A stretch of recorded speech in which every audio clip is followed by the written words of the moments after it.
कृष्णाय वासुदेवाय हरे परमात्मने प्रणतः क्लेशनाशाय गोविंदाय नमो नमः।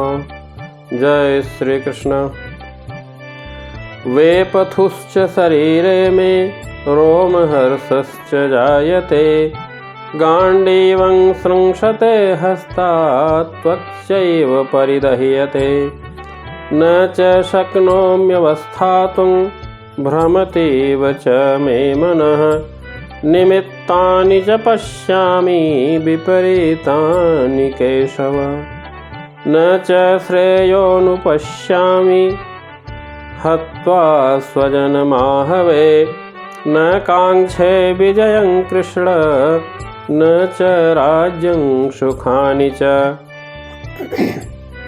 अर्थात मेरा सारा शरीर काँप रहा है। अर्जुन कह रहे हैं मेरा सारा शरीर काँप रहा है, मेरे रोंगटे खड़े हो रहे हैं, मेरा गांडीव धनुष मेरे हाथ से सरका जा रहा है और मेरी त्वचा जल रही है। मैं यहाँ अब और अधिक खड़ा रहने में असमर्थ हूँ। मैं अपने को भूलता जा रहा हूँ और मेरा सिर चकरा रहा है। हे भगवान, मुझे तो केवल अमंगल ही अमंगल दिख रहा है। हे कृष्ण, इस युद्ध में अपने ही स्वजनों का वध करने से न तो मुझे कोई अच्छाई दिखती है और न मैं उससे किसी प्रकार की विजय, राज्य या सुख की इच्छा रखता हूँ।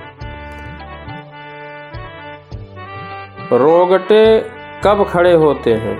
या तो आध्यात्मिक परमानंद के समय, या फिर भौतिक परिस्थितियों में, या तो अधिक भय उत्पन्न होने पर। अर्जुन के साथ भगवान श्री कृष्ण खड़े हैं, तो इस अवस्था में अर्जुन के जो लक्षण हैं वे भौतिक भय यानी जीवन के हानि के कारण हैं। जीवन की हानि के बारे में सोचते ही इतने अधीर हो गए कि उनका धनुष गांडीव उनके हाथों से सरका जा रहा था और उनकी त्वचा में जलन हो रही थी।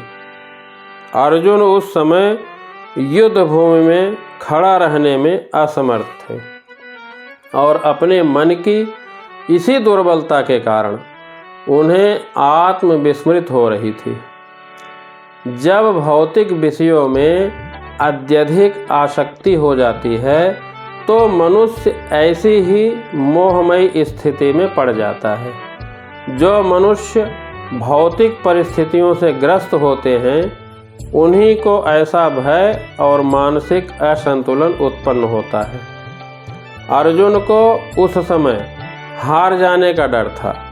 दोनों परिस्थितियों में जीत गए तो भी और हार गए तो भी, दोनों परिस्थिति में वह सुखी नहीं हो सकता था।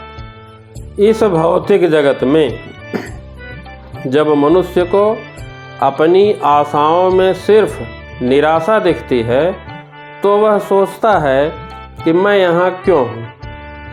यहाँ पर हर प्राणी अपने में तथा अपने स्वार्थ में रुचि रखता है, किसी की भी भगवान में रुचि नहीं होती, जबकि मनुष्य का वास्तविक स्वार्थ तो विष्णु जी या कृष्ण जी में निहित है, लेकिन बद्ध जीव इसे भूल जाता है, इसीलिए उसे भौतिक कष्ट झेलने पड़ते हैं। अर्जुन ने यही सोचा कि इस युद्ध में मेरी विजय आगे शोक का कारण बन सकती है। मनुष्य का स्वार्थ भगवान में है। इस बात को जाने बिना सारे बद्ध जीव शारीरिक संबंधों के प्रति यह सोचकर आकर्षित होते हैं कि वे ऐसी परिस्थितियों में प्रसन्न रहेंगे।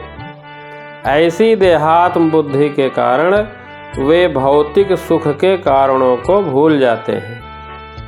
ऐसा कहा जाता है कि दो प्रकार के मनुष्य परम शक्तिशाली तथा जाजल्यमान सूर्यमंडल में प्रवेश करने योग्य होते हैं। एक तो योद्धा जो भगवान की आज्ञा से युद्ध में मरता है, तथा दूसरा सन्यासी जो आध्यात्म में लगा रहता है। अर्जुन यह सोच रहा है कि स्वजनों को मारने से उसे जीवन में सुख नहीं मिल सकेगा, अतः वह युद्ध के लिए इच्छुक नहीं है।